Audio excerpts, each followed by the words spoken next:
Hari ini itu adalah konvensi RSKKNI Pemandu Panjat Tebing. Jadi kan pemandu panjat tebing itu kan sebenarnya sebuah profesi ya. Di profesi itu sudah ada peraturannya, ada undang-undangnya bahwa itu harus memiliki standar. Nah, standar ini disusun oleh kami tim perumus. Ini standar ini sebenarnya revisi.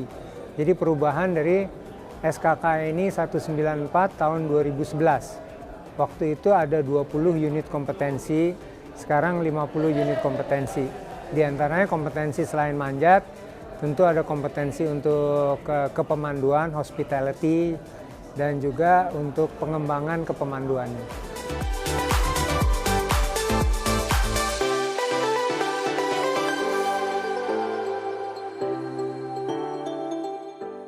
Jadi ini sangat berpotensi.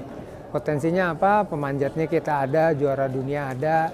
Jadi kita tinggal membentuk pemandunya. Kemudian arenanya ada, Harau, Siung, Citatah, dan sebagainya.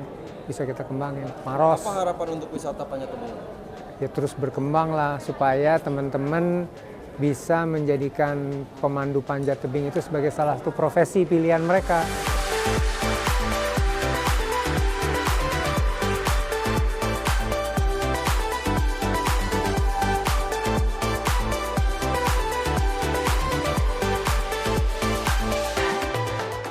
Kita perlu acuan ini, jadi bisa buat standar satu Indonesia, standar buat membawa tamu di tebing adalah seperti ini yang udah dibikin ini, karena selama ini nggak ada.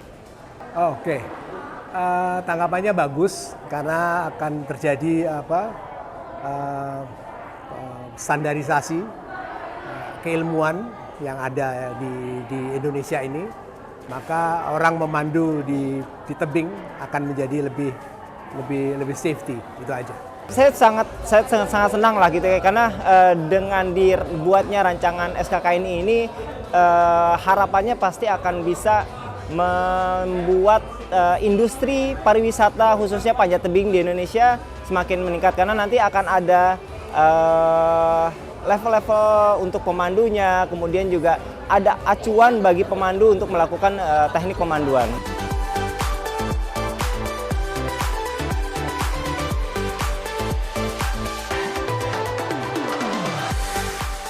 Menurut Kang Ari sendiri, gimana wisata panjat tebing di Indonesia potensinya? Mungkin dalam 1 sampai 3 tahun ke depan masih pelan, mungkin setelah 5 tahun atau 6 tahun mungkin akan menjadi lebih cepat. Karena kan membutuhkan orang kalau ke panjat tebing itu membutuhkan fisik yang bagus, terus juga berbahaya kan. Ya, jadi ada wisata yang petualangan yang harus dia lewati itu. Potensi di tebing memang ada, tapi kalau secara ekonomis mungkin nggak, kecuali satu Kartens. Kalau Kartens nilai ekonomisnya baik, tapi kalau tebing-tebing yang lain kurang begitu laku lah. Karena memang peminatnya masih sedikit ataupun informasinya masih jarang. Kalau potensi, ya jelas lah Indonesia kan punya daerah kars yang sangat luas gitu ya. Jadi kalau misalkan dieksplor dengan lebih dalam lagi, pastinya sih potensinya sangat besar. Tinggal nanti kita lihat bisa sejauh mana eksplorasinya supaya potensi-potensi yang belum tergali saat ini bisa dimaksimalkan lagi. Kalau misalkan nanti udah berjalan, apakah nanti prasarananya di tebing itu akan diperbaiki?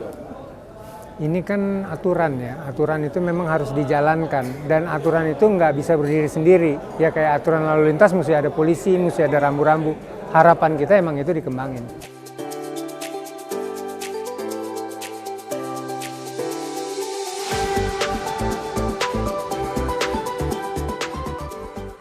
Dalam sidang pleno 2 ini, setelah mendengarkan dan membahas seluruh tanggapan terhadap 50 unit kompetensi, baik yang disampaikan oleh masing-masing kelompok atau oleh setiap peserta sidang, maka dengan ini kami simpulkan bahwa seluruh peserta konvensi nasional menyetujui seluruh 50 unit kompetensi yang telah dibahas.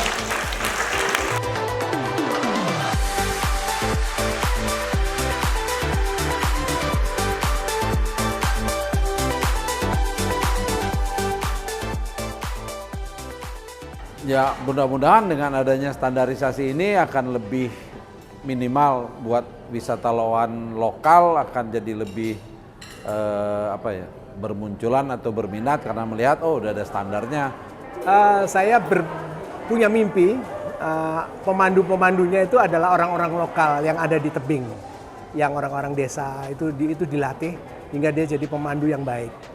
Karena kalau di kota, saya pikir mahasiswa dan semua teman-teman pencinta alam dan pendaki dan pemanjat itu sudah biasa.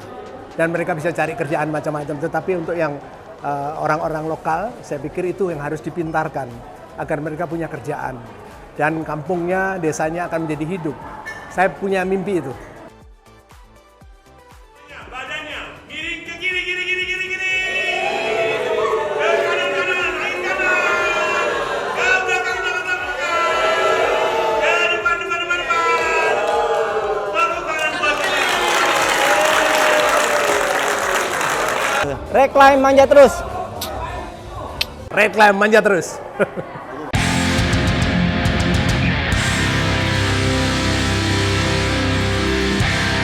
Recreational climbers.